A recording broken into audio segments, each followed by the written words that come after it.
तो bills of exchange class 11 commerce, subject का नाम है अकाउंट्स।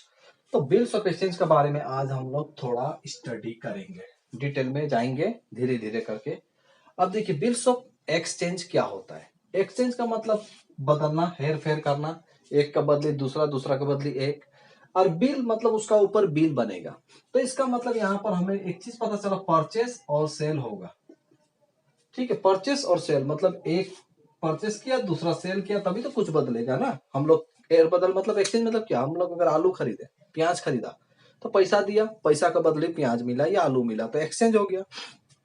तो ये बिल्स ऑफ एक्सचेंज होता क्या है देखिए, इससे पहले जानते हैं, अगर मान लो ए ने बी को माल बेचा, कुछ भी गुड्स बेचा, कुछ भी गुड्स फॉर एग्जांपल बेचा, और बोला कि हम पेमेंट अभी नहीं करेगा, पैसा अभी नहीं है, या 2 महीना बाद करेगा, 3 महीना बाद करेगा, 10 दिन बाद करेगा। मान लो 10,000 का गुड्स ए बी को बेचा है।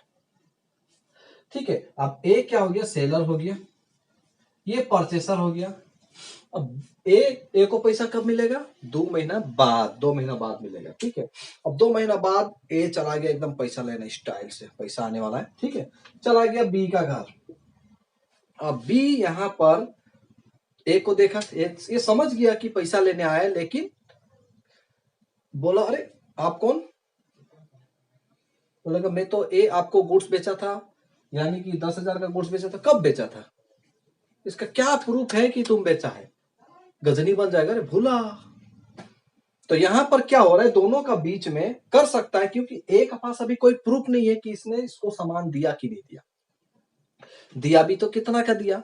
तो ये चीज ट्रस्ट जो होता है वो टूट सकता है, फ्रॉड कर सकता है, क्योंकि ये तो हमने 10,000 का अमाउंट दिया। पैसा के लिए इंसान कुछ भी कर सकता है, अगर 10 करोड़ होगा, 10,000 करोड़ होगा, तो वो चीज, अब ये भी तो देने वाला पैसा नहीं है, बात से समझ में आ गया, ये तो गजनी बन गया। तब एक को समझ में आया बिजनेस करने का तरीका। नहीं, बिजनेस में जुबानी बात ज्यादा भरोसा नहीं करना चाहिए। अभी का जमाना में हम लोग को एक रिटर्न एग्रीमेंट चाहिए, रिटर्न इंस्ट्रूमेंट चाहिए, लेखक में चाहिए, लिखित में चाहिए कि हम तुमको सामान दिया और तुम हमसे सामान लिया, अब तुमको इतना पैसा देना है और हमको इतना पैसा लेना है।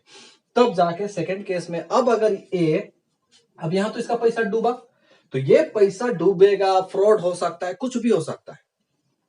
ये चीज को अवॉइड करने के लिए बिल्स ऑफ एक्सचेंज एक इंस्ट्रूमेंट टाइप का काम करता है, फ्रॉड को हटाने के लिए, चीट को हटाने के लिए।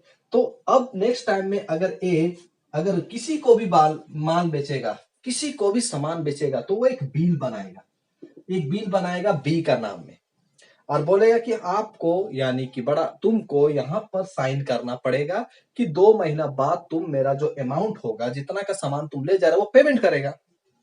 अगर मैच्योरिटी डेट आ रहा है 2 महीना का बाद, तो ए अगर बी का पास गया और बी बोला कि नहीं हम सामान नहीं खरीदा है, तो ए का पास प्रूफ है, अभी ये लीगल एक्शन ले सकता है, कानून का सहारा ले सकता है, क्योंकि अभी ए का पास प्रूफ है और इसको देना पड़ेगा।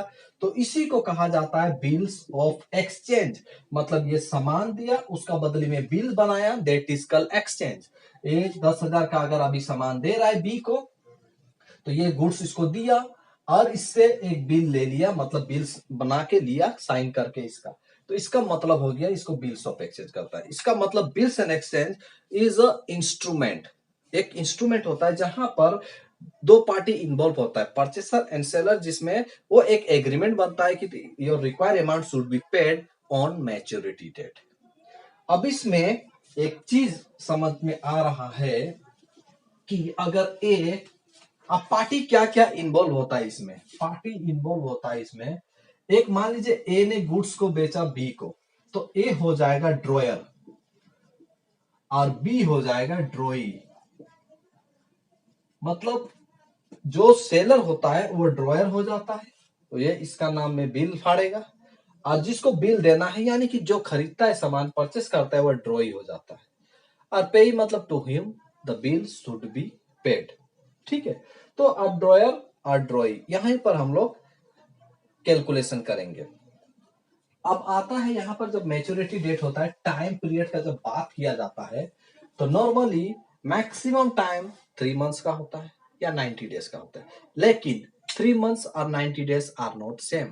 3 months मतलब अगर जनवरी से स्टार्ट करेगा तो जनवरी, फरवरी और मार्च हो सकता है, लेकिन अगर 90 डे कहा गया है, 90 डेज का बात कर रहा है, तो वो अप्रैल तक भी जा सकता है, क्योंकि 90 डेज में एक्यूरेट आपको 90 डेज काउंट करना पड़ेगा। लेकिन अगर 3 मंथ बोला है तो सारा महीना का एक्यूरेट डे नहीं होता है। मान लीजिए जनवरी का 31 है तो फरवरी का 28 है, और अगर मार्च का 31 है तो देख लीजिए 90 डेज नहीं आ रहा है।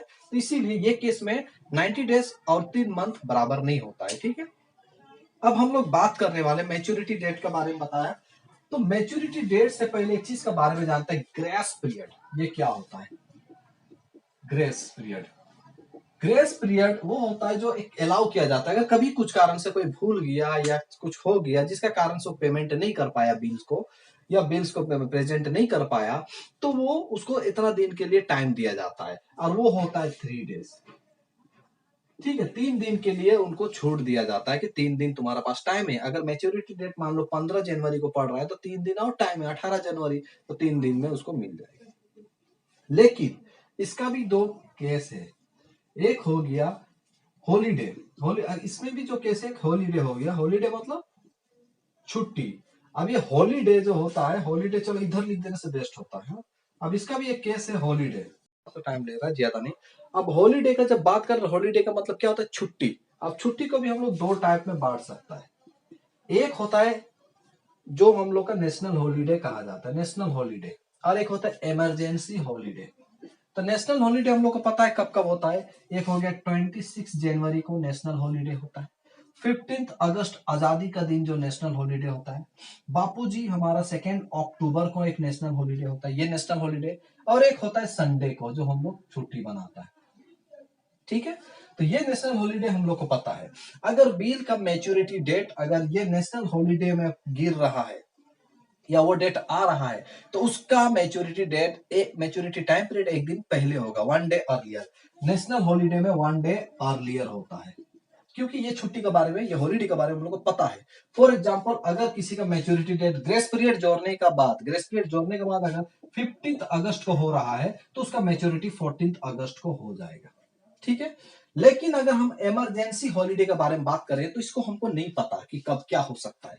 मान लीजिए कल अर्थक्वेक आ गया, कुछ भी हो सकता है हॉलीडे। कल कोई नेता मर गया, हॉलीडे। या कोई दंगा फसाद हो गया, कोई भी कारण से नेशनल, अगर इमरजेंसी हॉलीडे अनसर्टेनिटी होता है इसका बारे में, तो इस केस में उसका मैच्योरिटी डेट एक दिन बाद होता है। अगर मान लो 16 दिसंबर को मैच्योरिटी डेट आ रहा है, लेकिन उस दिन स्ट्राइक हो गया, कोई नेता मर गया, कोई कारण हो गया, तो उसका मैच्योरिटी डेट एक दिन बाद होगा, 17 दिसंबर। तो ये इमरजेंसी हॉलीडे में 1 डे अहेड होता है, 1 डे अहेड होगा। तो ये चीज को ध्यान रखिएगा। ग्रेस पीरियड 3 दिन का होता है, और ग्रेस पीरियड उसका बाद हॉलीडे, अगर वो ग्रेस पीरियड जोड़ने, अगर मैच्योरिटी डेट ग्रेस पीरियड जोड़ने के बाद अगर नेशनल हॉलीडे में आ रहा है तो नेशनल हॉलीडे में एक दिन पहले उसका मैच्योरिटी पीरियड आ जाएगा, और अगर इमरजेंसी हॉलीडे में आ रहा है डेट, वो डेट तो एक दिन बाद में होगा।